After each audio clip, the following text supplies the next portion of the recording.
Ladies and gentlemen, boys and girls, welcome to 2025. I hope you had a fantastic Christmas holiday. Hope you had a fantastic New Year's Eve and New Year's Day. We've been on a 2-week hiatus. I was on vacation the week of New Year's. Tuesday fell right around Christmas time.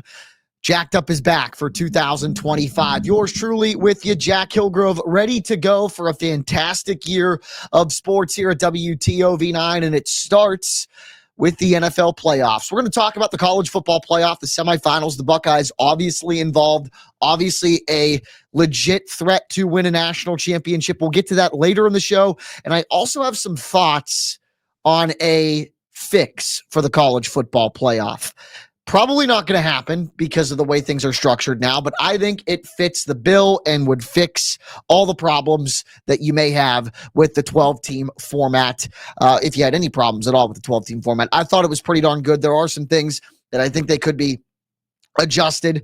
We'll get into that later on in the program, but we're going to start with the NFL playoffs. They are here, and the Pittsburgh Steelers are in them, believe it or not. It doesn't feel like it, based off of the way the regular season ended for the black and gold, but they've got a big-time wildcard playoff game in Baltimore. Second time this season they play at M&T Bank Stadium. Third time total this season they take on their AFC North foe in the Ravens. And I don't know about you, but I give them almost no chance to win this game. Now, is it necessarily because of who the opponent is? No.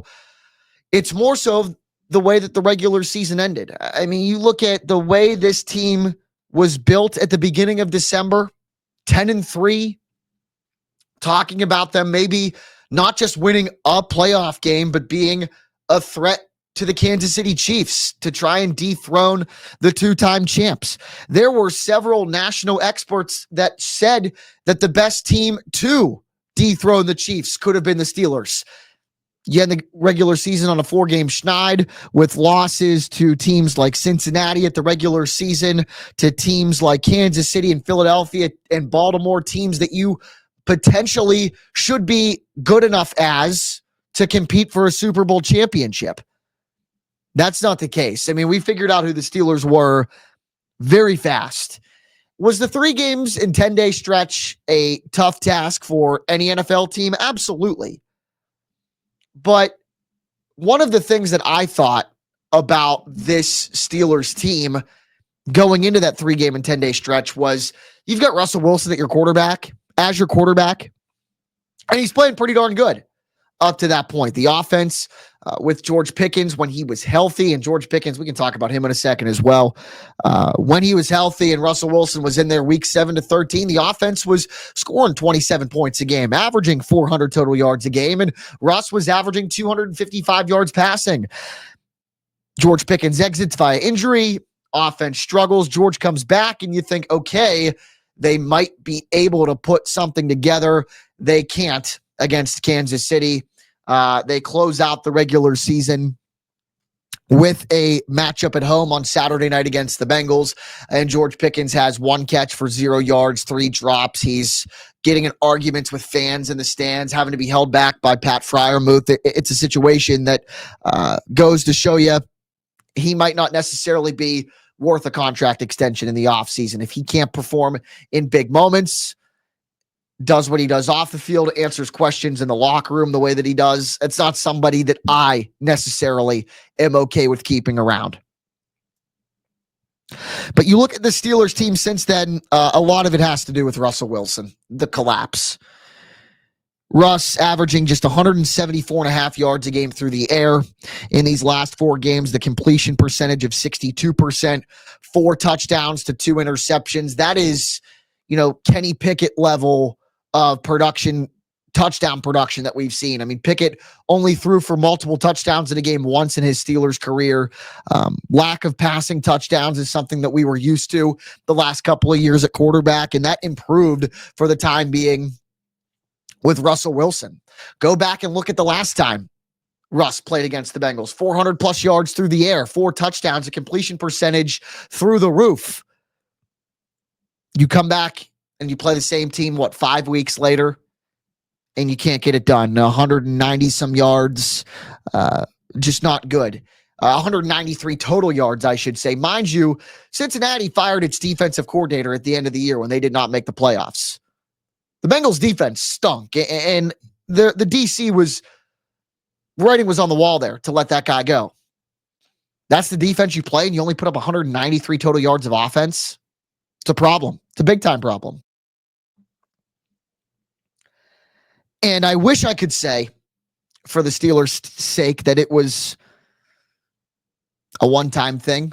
But, you know, as somebody who's grew up a fan of the Steelers, now covers the team, and I'm sure for you watching, if you're a Steelers fan, you're all too familiar with what the black and gold have dealt with.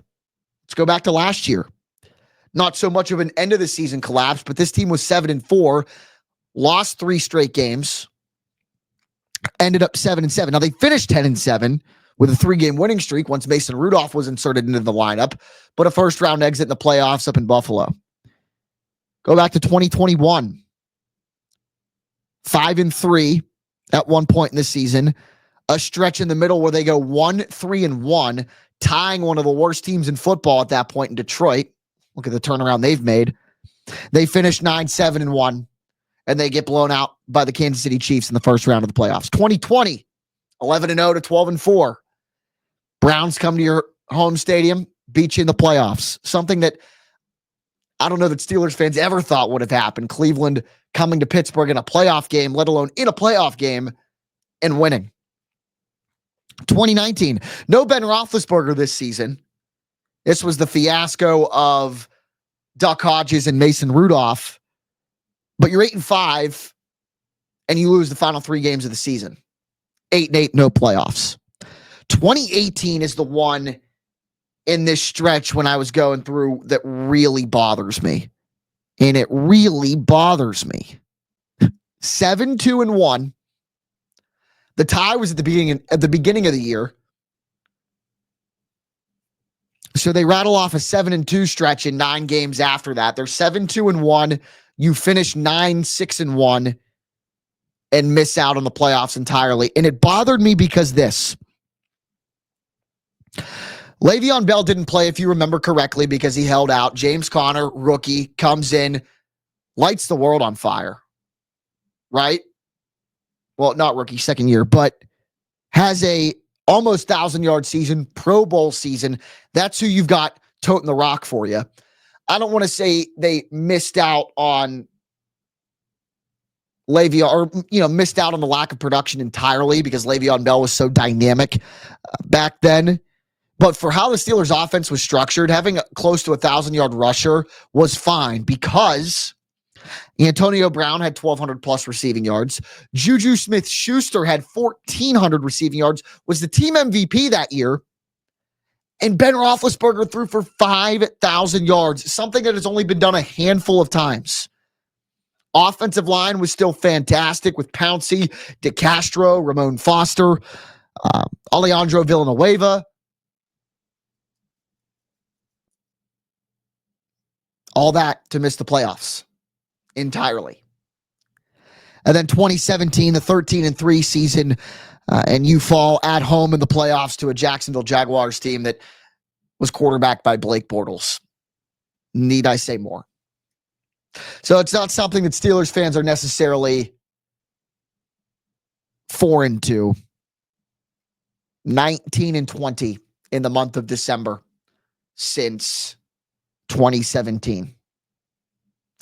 4 3-game losing streaks in the month of December in the last 6 years. Remember back in the day when Mike Tomlin said, we're going to unleash hell in December because we have to. 19-20 in the month of December in the last, 7 seasons. 4 3-game losing streaks in the last 6 years in December. It's not necessarily unleashing hell, if you ask me. And it does beg the question, should the Steelers consider moving on from Mike Tomlin? More and more, that question is not some outlandish take. More and more, you hear it from Steelers fans. And the more this kind of stuff goes on, I might not necessarily disagree with the fact that it's time to move on. But the fact of the matter is this. The Rooneys don't fire coaches. Mike Tomlin was just extended last offseason, and he's not going anywhere. He's got the safest job. This seat is the furthest thing from hot. And frankly, I think he'll be the head coach of the Pittsburgh Steelers for as long as he wants to. There's been rumblings out there about maybe them fielding trade offers from a team like the Jets for their first-round pick for Mike Tomlin. That is certainly not happening. Not a chance in hell. The most logical way the Steelers could move on from Mike Tomlin is just cutting ties, letting him go. If they're not going to do that, they're not going to do something that really hasn't been done, twice in the last 30 years with John Gruden was traded to Tampa Bay and then Sean Payton was traded to Denver. They're not doing that. Mike Tomlin is staying right where he is, whether you like it or you don't. And that's just the fact. That's black and white. So Steelers-Ravens on Saturday night, 8 o'clock, a game that you can only watch on Prime Video. I'm picking the Ravens to win. That is something that I don't really have to put much thought into. I think Lamar Jackson and company will be able to run the ball, keep the Steelers offense at bay. And once they're on the field, they're not going to do much. So give me the Ravens by at least 2 scores. The Steelers will end the season with 5 consecutive losses. And that will be that. Couple of games on our networks this weekend as well that we'd like to remind you about when it comes to playoff football and wild card weekend. We'll go through them. They're both on Sunday, and they're both in the NFC. The first one is this one, Green Bay and Philadelphia, Sunday at 4:30. You can watch it live on Fox 9. The Packers are the 7 seed. They will head to Philadelphia to take on the Eagles. Now, former Steelers quarterback Kenny Pickett still in the running to start this game. I don't think that he will. As of Tuesday afternoon, the Eagles have waived Ian Book. They brought him in because Pickett was also kind of hurt as well. So they needed a third quarterback in there without Jalen Hurts with Pickett and Tanner McKee. Ian Book is gone, so that is maybe potentially more of an inclination that Jalen Hurts will be good to go for the Eagles in this game on Sunday. Regardless of who the quarterback is, you'll be able to watch it live on Fox 9 Sunday at 4:30. Also coming at you on Sunday, live on WTOV 9, Sunday Night Football, the Washington Commanders visiting the Tampa Bay Buccaneers. I didn't give you a pick for the last game. Give me the Eagles at home, although I think Green Bay will give them a close game. This one I like a road team. Jaden Daniels not only is one of the best quarterbacks in his rookie class, I think Jaden Daniels has done enough to cement him as a top 10 quarterback in the NFL right now. He's right up there, I think, with the NFC quarterbacks. And you look at all the good ones in the league, a ton of them are in the AFC. And while there's a ton of really good ones in the NFC, the elite ones are all, Allen, Mahomes, Burrow, Jackson, Herbert. They're all in the playoffs, and they're all, except for Burrow, and they're in the AFC. The NFC's got a bunch of really good ones. Jalen Hurts, Jared Goff, Sam Darnold, Matt Stafford. Jaden Daniels is in that class now. And I think he goes on. Baker Mayfield as well, the former Browns quarterback, but I think the Commanders go on the road with a more talented offense and win this game. Regardless of who you think is going to win, you can watch it live on Sunday night, 8 p.m. on WTOV 9. All right, shifting gears. Water break. The college football playoff semifinals are here. The 12-team field is now down to 4, and every team in the 12-team playoff, or every team in the semifinals, has played 2 games already. Quick recap: Texas over Clemson in Austin in round 1. Ohio State, of course, whooping up on Tennessee and Columbus. Penn State wins at home over SMU. And then Notre Dame in the closest game of the 4 home teams that won their first round playoff games. They beat Indiana by 10. Quarterfinals a really, really good one. Arizona State gave Texas much of a tougher fight than I thought. Texas wins in overtime, 39-31. Ohio State whoops up on Oregon at the Rose Bowl by 20. Penn State holds Ashton Genty and Boise State at bay, 31-14. And Notre Dame, obviously with the very tragic situation in New Orleans on New Year's, they delayed the Sugar Bowl 24 hours. Notre Dame wins and holds Georgia to just 10 points. They win 23-10. So the semifinals, Notre Dame versus Penn State, Ohio State versus Texas. Let's run through them. We'll start with the Orange Bowl, the 7th-seeded Irish and the 6th-seed Penn State.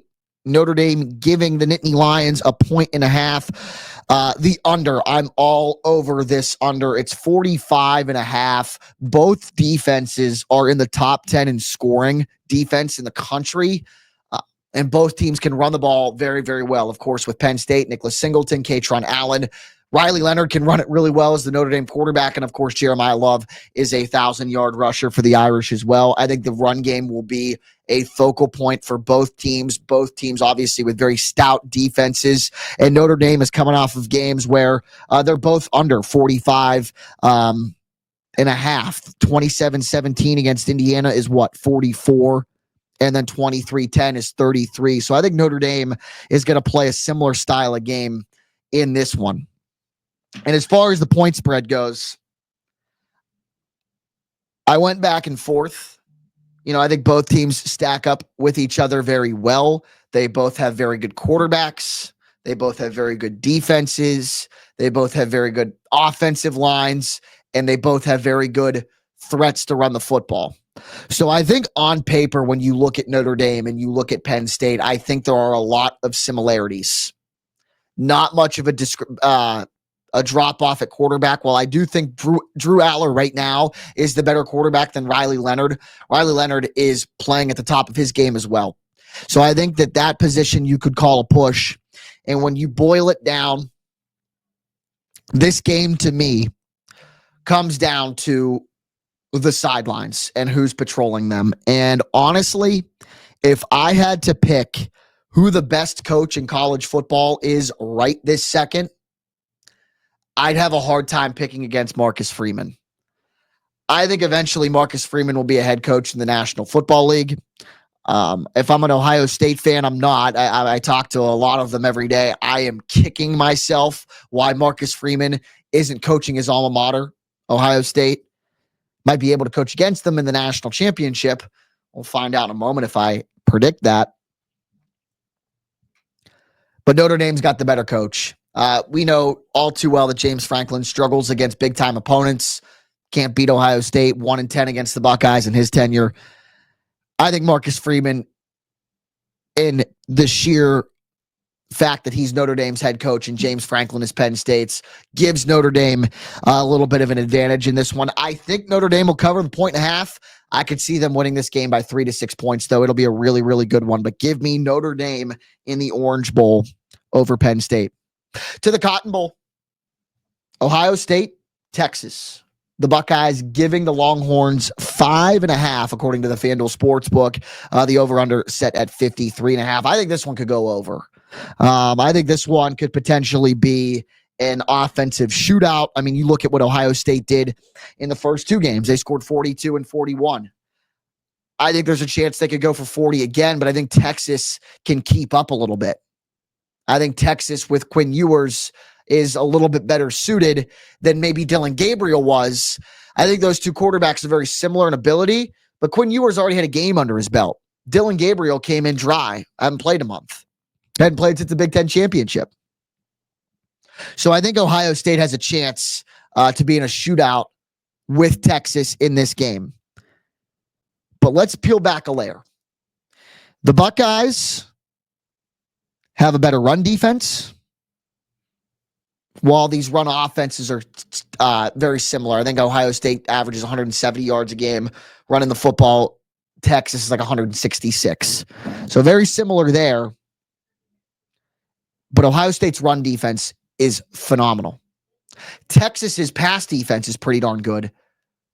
But look at what Ohio State put on tape these last 2 weeks. Jeremiah Smith, best receiver in the country. Will Howard, If I had to rank the 4 quarterbacks that are left in the college football playoff, I'd put Drew Aller, I think, at 1, and I'd put Will Howard right behind him, nipping at his heels. I think Jeremiah Smith and I think Will Howard will take this game over. And look at who else they have. Emeka Egbuka, who's probably going to be a first-round draft selection in April. The pass defense, too much for Texas. I could see Will Howard going for 300+, maybe 3 touchdowns. And I could see Ohio State winning this game like 45-35. And I think they cover that 5.5. And I think this game goes over the 53.5 points. So there you have it. My college football playoff predictions. I went this route because the one side of the bracket I have 100% correct. I picked Penn State over SMU. I picked Notre Dame, Indiana, and I picked Penn State over Boise. I picked Notre Dame over Georgia. So I have this matchup correct. The only one that I got wrong was Ohio State and Oregon. I just thought that the Oregon Ducks had their number the first time. They're undefeated. I thought they were the best team in the country. Ohio State proved me wrong. And then I had Oregon winning the national championship. So for my bracket of predictions is not necessarily in great shape. So I'm just going to sub in Ohio State's place for Oregon. I had Ohio State losing to Oregon, Oregon beating Notre Dame in the national championship. I'm going to have an Ohio State Notre Dame national championship. And right now, if that's the case, I'm leaning towards the Buckeyes to beat the Irish on January the 20th. But that couldn't, it could be Penn State against Texas or Penn State against Ohio State. We'll just have to wait and see. But right now, give me Notre Dame. And we'll show you the lines one more time. Notre Dame -1.5. I'm taking the Irish, and I like the under. And then in the Cotton Bowl Classic, give me Ohio State minus the 5.5 and give me the over. That one I think could potentially be one of the better shootouts we've seen in a really long time. All right. Before we wrap it up, the college football playoff. A 12-team field going into this postseason for the first time ever. And the idea of it, I think, excited a lot of people. Expansion,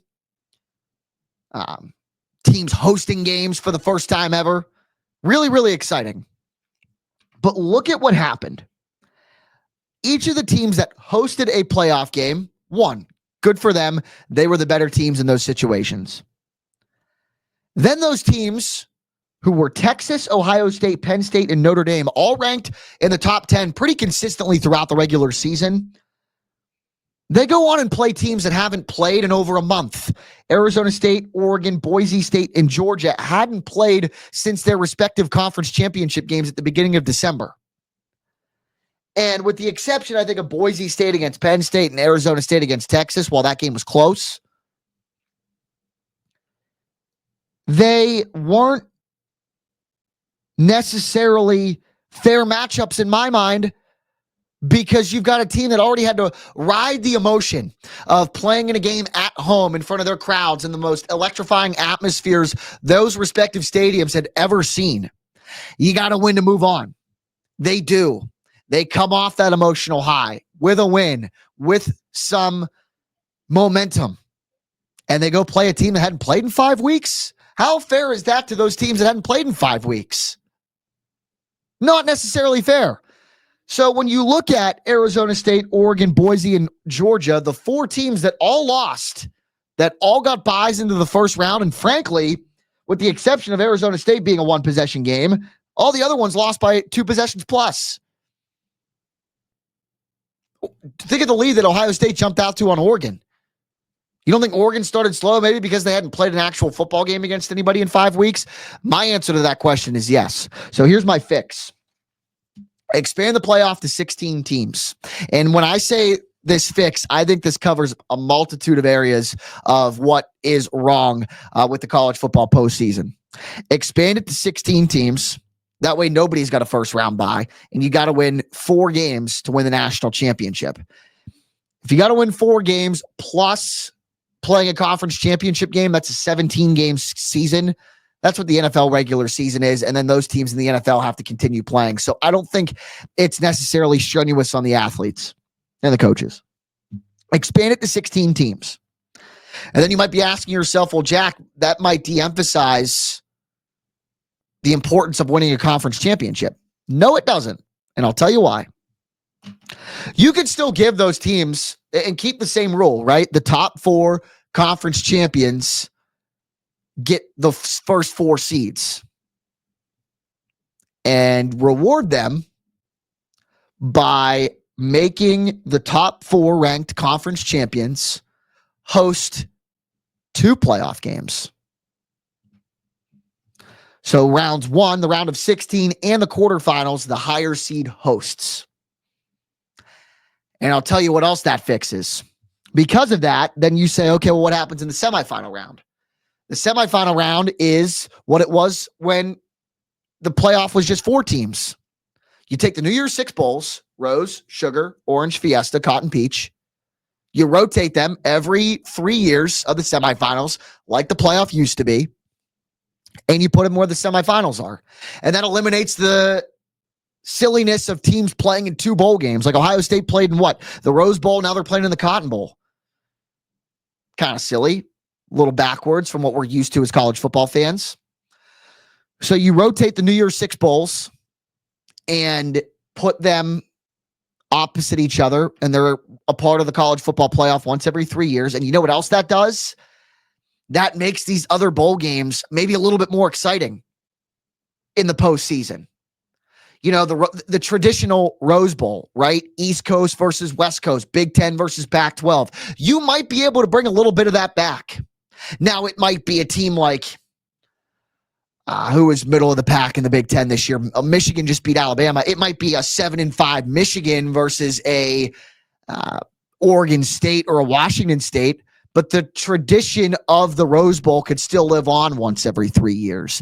And you can have 4 New Year's 6 bowl games of some importance and some relevance in the postseason away from the college football playoff that might bring up the postseason in the college football landscape a little bit more. That way we're not relying on the Pop-Tarts Bowl for entertainment. So that's my fix. 16 teams.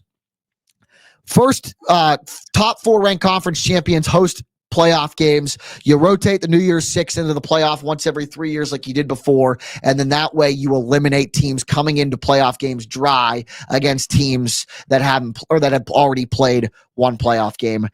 Ladies and gentlemen, that's my fix.